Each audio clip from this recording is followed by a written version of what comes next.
Hi, everyone. I'm Michelin Sisti, and you are watching the podcast where nostalgia comes alive. Jake's Happy Nostalgia Show. Roll it. Welcome to Jake's Happy Nostalgia Show, where nostalgia comes alive. Join Jake and his friends on a journey through pop culture of the past, where they interview professionals in the worlds of acting, directing, writing, puppeteering, and so much more. Who will they be chatting with today? Find out in this Jake's Happy Nostalgia Show episode. Hello everyone, welcome to this episode of Jake's Happy Nostalgia Show, where nostalgia comes alive. Happy to be with us. Thank you for joining. As always, I'm your host, Jake Duffenbaugh.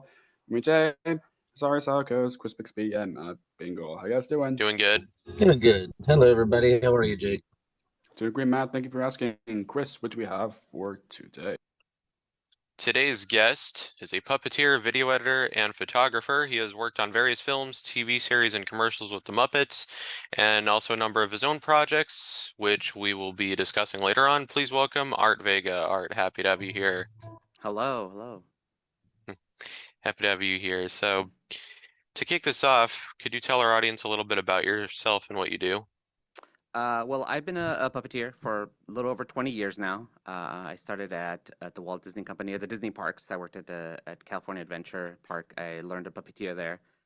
And I've gone on to do other things, like work with the Muppets, done some work with Jim Henson Company, and a bunch of little things here and there, commercials and stuff like that. And currently, I own a studio in Long Beach where we create a lot of online content. We do Dungeons and Dragons, puppets playing Dungeons and Dragons, and as well as some other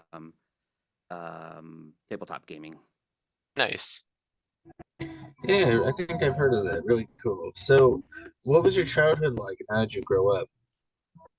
Like in terms of like puppetry stuff, or just in general? Just in Just in general. general. Well, I grew up in Mexico. I was born in Mexico City.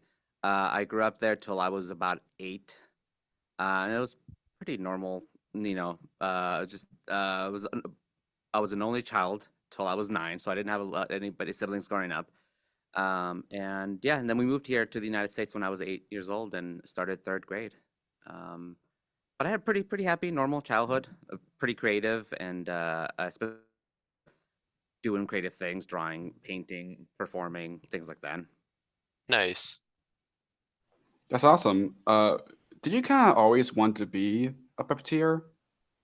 I think so. I think probably around the age of 5 or 6, I started watching Alf. Oh, yeah, I love Alf. Nice. And yeah. and then I went to like Muppets and Sesame Street, but I think Alf was my first like real exposure into puppetry, because I didn't realize he was a puppet for a long time as a child because he seemed so real. Right. And then once I found out it was a puppet, my mind was blown, and that you could make something like that feel so alive. Right. Absolutely.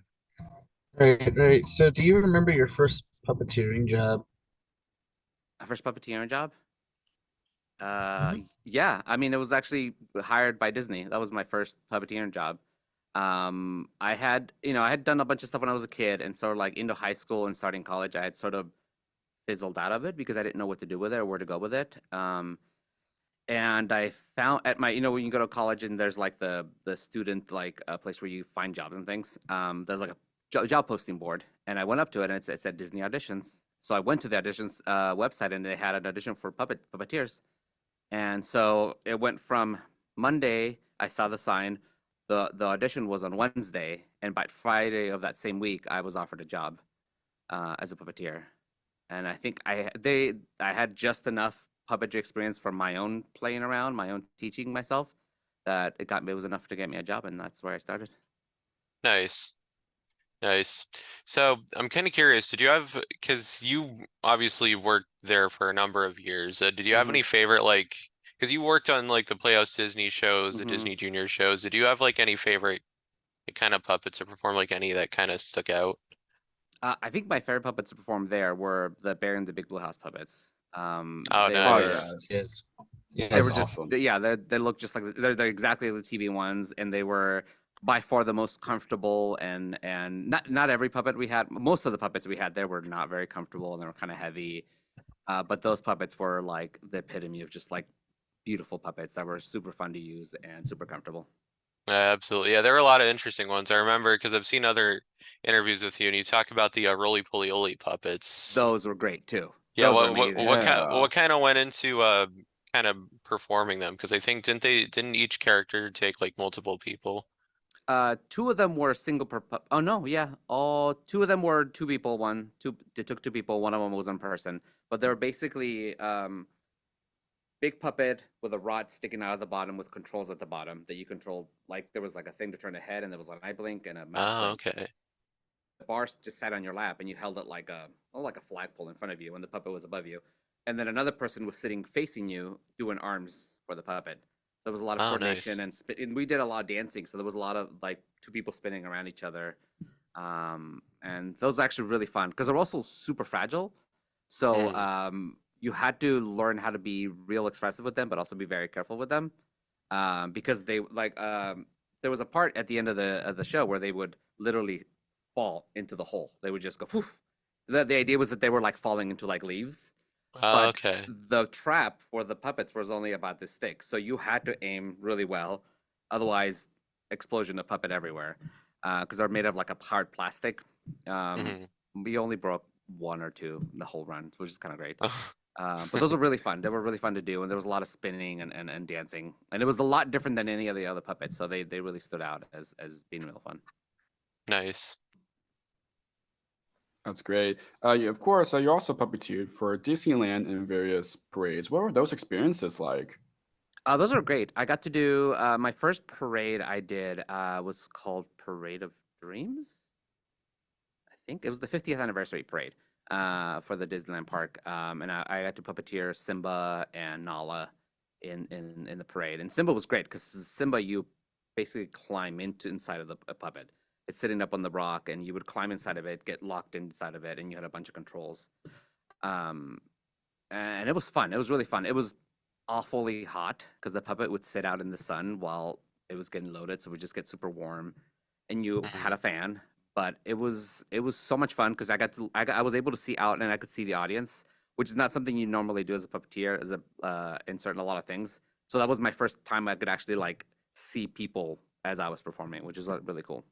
It was really fun. Nice. Nice.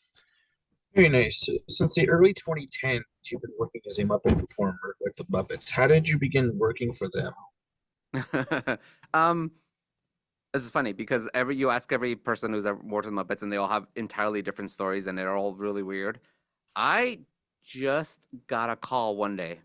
It was just a phone call. Somebody said, "Hey, we're working on a movie, and we'd like you to come help us." So I've never gotten quite a clear answer, but I think happened is about a year before that we had done the Muppets volunteer cavalcade at the parks. So they had Miss Piggy and Kermit in a parade, and I was one of the Are puppeteers you who talking performed. about? Are you talking about Give a Day, Get a Disney Yes, Day? yeah, yeah, yeah. So Okay, yeah. Steve Whitmire and Eric Jacobson, Oh, who Steve and were Miss Eric, Piggy and great Yeah. guys. yeah, they came to the Yes. park, and they basically did a workshop on the characters how to perform them. And so what I've gathered is that I think from that, two of us, there was a group of maybe like 8, 9 of us who did perform the thing. Two of us were put on a list or got, as like potentials for something. And then about a year later is when I got the phone call. Oh, Like, nice. yeah, and it was just one of those things like right place, right time. And Nice. then, yeah, and I've been doing it since then. Awesome. So speaking of the 2011 movie, because there were a lot of celebrities, of course, including Jason Segel, Amy Adams. What was getting to work on that movie like? Oh, it was so stressful. Because I had never done anything like that before. And the first day of showing up, I didn't know anybody. It was just me and another guy that I worked for at Disney, and we just walked in and just sat down and didn't know anybody. It was super scary because you're at this place where like I'm working with all these people I've never known before. Also, they're the Muppets. But very slowly it became one of the loveliest things. Everybody was super friendly, super sweet, super nice. I learned a lot. I was giving a lot of trust, which was great. feeling like I was a new guy, I figured that they wouldn't be careful and be like, "Oh, let's see what you can do." No, they were just like, "Here's a puppet. Go stand over there. Do the thing." So after that first day, it was a lot of fun, and it was such a nice experience because it was just random days throughout the production. I never knew when I was gonna get a call, so I got the call for that first day, and then maybe like a week later, be like, "Oh, hey, we're gonna shoot on this day. We need you for this day." And it was just throughout the production. I did a handful of days, and it was really cool and really fun. Nice. That's awesome. Since we're kind of still talking about the 2011 movie, I'm kind of curious. Do you have any favorite scenes you got to be a part of? Like what type of like Muppets did you do for it? I did a bunch of random background stuff. So I was like a rat. I was a cactus. I think my favorite scene was at the end of the movie when Kermit does his big speech in all the steps of the theater. There's a big giant crowd scene that was actually about 4 or 5 separate shots that they composited together. So there was about 20 puppeteers there that day, and so we did the bottom part, and we did all these puppets, and then the back part. So in that one shot of the whole crowd, I'm about 5 different puppets. Oh wow. So like a cat, a Wow. cactus, yeah, a bunch of random things. I was primarily background puppet, filling in the blanks. I got to do Zoot. Actually, that was kind of cool. As Kermit is walking out, Zoot's in the background, and they handed me Zoot, and I got to do Zoot. So that was probably the highlight of my time because I got to perform one of the major puppets. That's great. Nice. Hmm. So great. It is. It is. You also got to work a little bit on the sequel, Muppets Most Wanted. Could you talk a little bit about that? Yeah, for that, American puppeteers got to work just a little bit. We did some of the reshoots Mhm. and some of the because most of it was shot in the UK. But I basically got to work on the rooftop scene, where the helicopter lands. It's the end of the movie. Oh, okay. So I got to do a bunch of background stuff there too as well. And I just don't remember if we did anything else. That might have been it on that movie. Might have been just the end of the movie. Right, because I know Uh, most of it was shot in the UK. Yeah, so they basically recreated like the roof of the building there in a studio there, and we shot. We spent a Oh, while there. It okay. was a couple of days of shooting there. But that's Nice. primarily why I got to do that one. That was kind of a short. I didn't get to work on that one as much as the first one. Right. Right. So you also puppeteered on the ABC Muppet series, which of course also featured a number of celebrity guests. What was that like? That was cool because it was a whole season, so it was an ongoing. I got to come back a bunch as opposed to like a movie that shoots for like a few months. It was almost a full year of just coming back a lot. And every time was something entirely different. Uh, so in the movie, they get to spend a lot of more time planning things and shooting things. And the TV show, it's a little quicker how it moves. They shot an episode took about 6 days of shooting, so they had to get everything done quickly. So we moved pretty quickly, and there was a lot of complicated things, which is for a TV show, um, puppets take a lot longer than normal human TV stuff takes. So it was really fun to see all the different things that we got to do, and a lot of times it was just we didn't get a lot of shots. You were just like you did the thing, and if you did it well, great. If not, we're moving on because you can't be the one to hold everything up. But it was really cool. I did a bunch of stuff. I got to do like some music stuff with Bunsen. I think was my favorite thing. There was a scene slightly into the season where they're all sitting in the writers' room, and they're all Oh kind of yeah. bummed out. Something's going wrong, and then they all start singing to themselves the Muppet theme, and they're all like playing things on the table and making sounds with stuff. And I got to be part of that scene. It was Bunsen's hands for that, so I had like a little notebook, and I was making little music with it. Oh, nice. Yeah. So in that one, I actually got to do. I did. I think I do a bunch of little things. I got to do more in that one. I was like chef's hands, and then I was like Pepe once and Rolf, Oh, the right nice. hand. And so in that production, I got to do, I got to step up a little bit, and I got to work with some of the main performers on that, that was really exciting to do.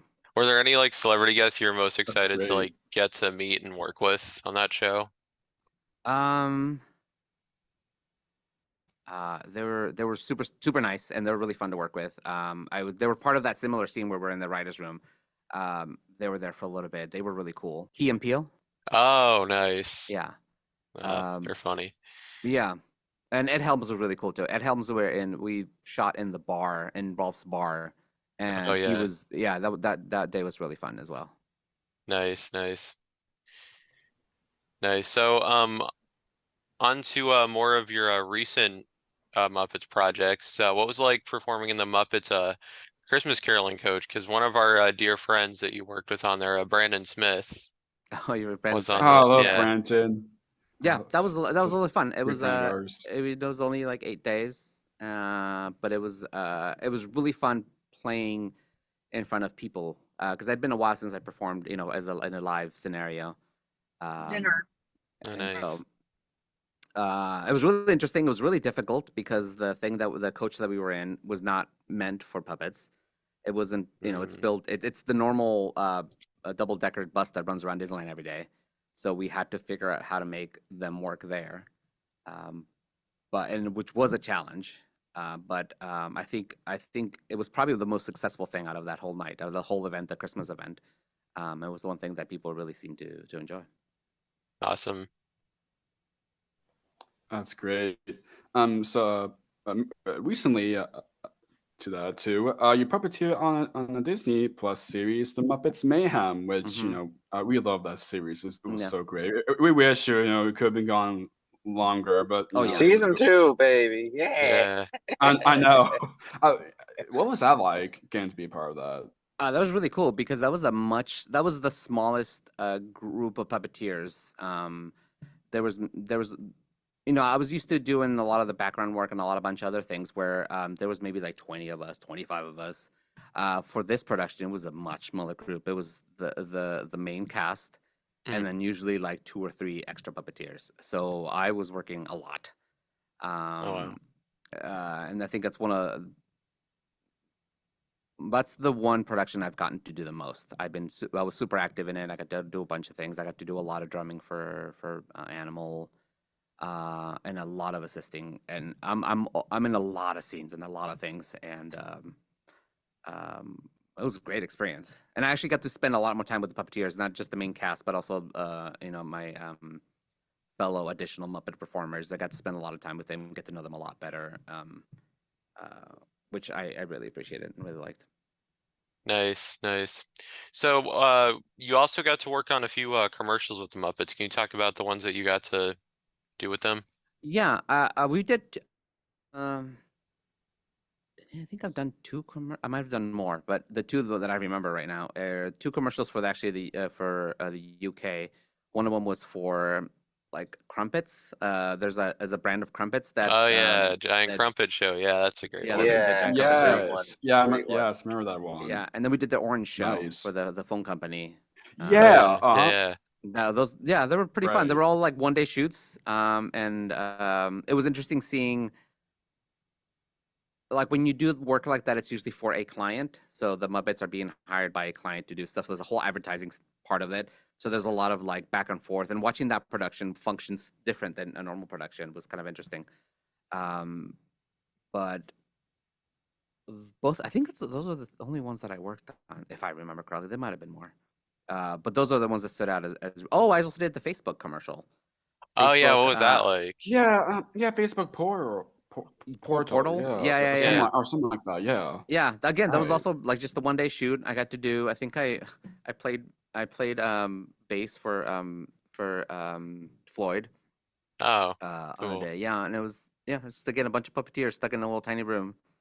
Yeah, I love that. I love that big group one where they're all singing like Rainbow Connection. Yeah, I it's a fun know. one. It was. I know. That's awesome. Absolutely. Aside from the Muppets, you were an additional puppeteer on Apple TV Plus series, Slumberkins. Yes. What was the game kind of like getting to work with those puppets like? Well, first of all, I like that you guys have all this research. It's pretty cool. Those were pretty cool. Those were probably the fastest production I've been on so far. We were like shooting so much so fast. And it was all done at the Jim Henson Studios in LA, in Hollywood. So it was really cool to get to spend some time there and shoot on their stage. It was all done blue screen. So that's why they were able to move quickly. There wasn't any sets or anything, so we would just shoot what needed to be shot and then moved on to the next thing. I think we usually shot a couple episodes a day. I think it was 2 episodes a day, Hmm.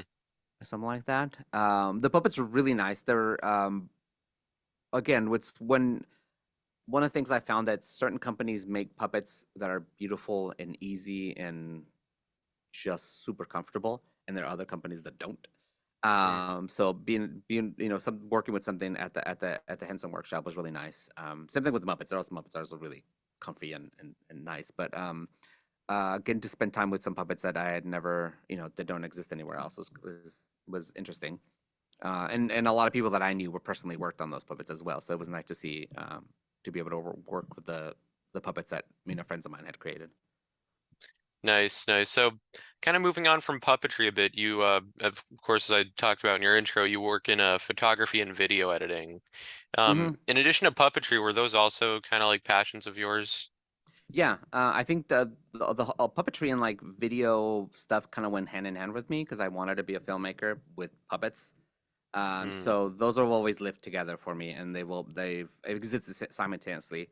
So I've done a lot of video work. I've done I started out doing like wedding work and corporate work, things like that. And then that's when I moved on to like content creation for YouTube. I've been making YouTube content for like 15 years or something like that.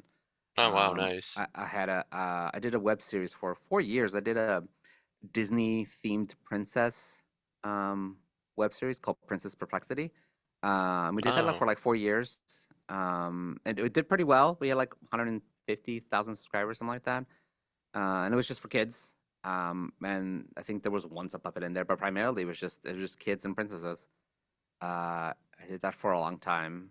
And then currently now I work I do social media editing for the Aquarium of the Pacific in Long Beach.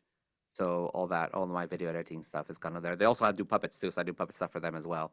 And now here in my studio, we create a lot of tabletop gaming content, so Dungeons and Dragons and games like that, and talk shows and a bunch of variety things we create at the studio that both include puppets and not puppets. And so I've been able to take my video experience to bring it here and be able to create my own things. nice. Very nice. One of the other video projects you were was Kids Imagination. Could you Yes. kind of talk a bit about that? Yeah. Kids Imagination. I met Aaron, who is one of the people. He's it's Aaron, Rachel, and Vince who are the main performers of Kids Imagination. I met Aaron working at Disney. We worked in a show together. We became friends, and then he asked me if I wanted to come do video stuff with them. So we spent. I shot a bunch of their music videos, and worked along with them to create a bunch of online content. We did their web series for a while. We shot a bunch of episodes of that as well, and it's all children's based. And they're really super talented because they're all musicians and performers, and they make a bunch of really good children's content. So I was really happy to work with them because we got to be super creative. I was given a lot of freedom to kind of do a lot of what I wanted, which is great. They trusted me a lot with their content. And that was about a 2 years maybe of stuff that we've done. Obviously pandemic stuff happened, and then we kind of stopped doing stuff. And Yeah. we've been meaning to get back to doing some stuff, and I'm with friends and stuff. It's just they've been doing other things. So I'm hoping to get back to working with them again because they were great, and I had a lot of fun doing that because it was so low stakes. It was just a bunch of friends doing silly videos together, and it was great. It was actually one of my favorite things I've done in the last few years. Nice, nice. So you also co-founded the Twitch streaming channel Perception Studio. How did that come about? So that started out. So after we left Disney in 2017, I think we just needed a creative outlet, and we attempted to play Dungeons and Dragons as people like normal. But the thing is about trying to get that working. Everybody's schedules is different, and we can Yeah. never get together. And it was, but for some reason, the moment we said let's make it a performance, let's make it a show, we were set. We were like there, and every week. So we just started. We were in a garage in a friend's garage, and just set up some cameras and just went for it. And actually, we kind of grew from that. We didn't think it was gonna do much beyond just doing a game here and there, and it just the business grew into a full studio. We have a 1,000 square studio now that we shoot our content out from. Yeah, and then it was just a way for us to do some puppets and do some video stuff and just do some fun as we had left Disney. We're a little bummed to having to leave Disney, and so we were just looking for something kind of interesting and fun to do. Yeah, and I know you've because I've looked a bit about Perception Studio. You've also created some puppets for Perception Studio as well. Yeah, I have a whole wall of puppets over here. So we have a bunch nice. of characters. Primarily, we have our main set of characters. They're basically just alternate versions of ourselves. But then we've also created a bunch of other characters we haven't used a lot, but we have some like monster characters. We have actually we have a lot more puppets than we've actually shown on screen. So which is probably we've been meaning to show more of those puppets on screen. Yeah, but I have an office here. We have a full fabrication office. So I have everything I need to make puppets, 3D printers and supplies and tables to work on. Nice. So then it's also been part of we've done some client work here too as well. So some of our business here is also making puppets for like theaters or things like that. Nice. Interesting. A lot of wonderful work you guys do with Perception. It's Thank you. wonderful. A lot of fun. So as we're kind of close to wrapping up, can you share any projects that you are currently working on? Currently working on. I think the thing that's been my primary focus run has been the aquarium. So the aquarium of the Pacific and Long Beach. I do a bunch of. If you guys follow the Pacific Pals, they're called. They're puppet characters. Oh yeah. So if you follow them, I do a lot of their social media content, and then actually this coming summer, I'm going to have a character that's my own. Currently, I don't perform it. I perform. Sometimes I lip sync to other people's voices because people have their own characters, but I will have my own character this summer who's going to be a Spanish-speaking turtle, sea turtle. Ooh, so that's great. That's cool. That's the thing I'm really excited about because Wonderful. It'll be nice to do a speaking character outside of the normal things that I do. Nice. Yeah, looking forward to them. Yeah, thank you. Absolutely. So, last question that Jake's about to ask is the question we ask all of our guests at the end. Go ahead, Jake. Thank you, Chris. Of course, this podcast is called Jake's Happy Nostalgia Show. When you think of nostalgia, what do you think of in your own words? How would you define the word nostalgia? How do I define the word nostalgia? Mm-hmm. I think it's one of those things that it's just something that makes you feel good. I feel like rarely. I mean, it can make you feel bad, but I feel generally, I do love nostalgia. I love remembering those things that made me happy once, because those things that made me happy once, whenever I kind of get into my head and I relive them, they're like little drops of happiness that I sometimes I've forgotten about, and oftentimes it's when you forget about those and then you bring them back, they have the happiest feelings. Yeah. So it's just a bunch of happy things that I know people sometimes don't like nostalgia because I think we overuse it sometimes, but I'm all for it. I love it. Oh yeah. It's just a nice way to just be happy. When things aren't great, when things aren't happy, it's just the little touches of little happiness that are there. Definitely. Absolutely. Definitely great word to end on. Awesome. Well, Art, thank you so much for taking the time to do this. This was a blast. Sure. Yeah. Thank you for having me. I appreciate it. Yeah, Yes. absolutely. It was a pleasure. Absolutely, and thank you so much for taking the time to do this. It was fun talking to you, going down memory lane of all the things you've been done, and can I wait what's next in store with more projects, more to come with what you're currently been doing. So we've been know your work for quite some time. So for you being on means a lot. So thank you very much. And can I wait what's next? What's next in store for you? I don't know. What's with the SAG strike, all the productions have slowed down a little bit. Yeah. Right now everything's up in the air. So things are just slowly starting to pick up again. It might just be a little while, but we'll see what happens. Sure, I don't know exact details, but I knew it seemed like Muppets were ramping up for some things, so hopefully those will come back. Yeah, Hopefully. who knows? Hopefully, yeah. We'll see. Yeah. Yes. All right. Enjoy Yeah, the rest of your day, no. Art. I'll let you All know right. when this goes up. All right, I'll see you later. All right. Take care, Art. Bye-bye. Thanks again, Art. Take care. Bye. Bye.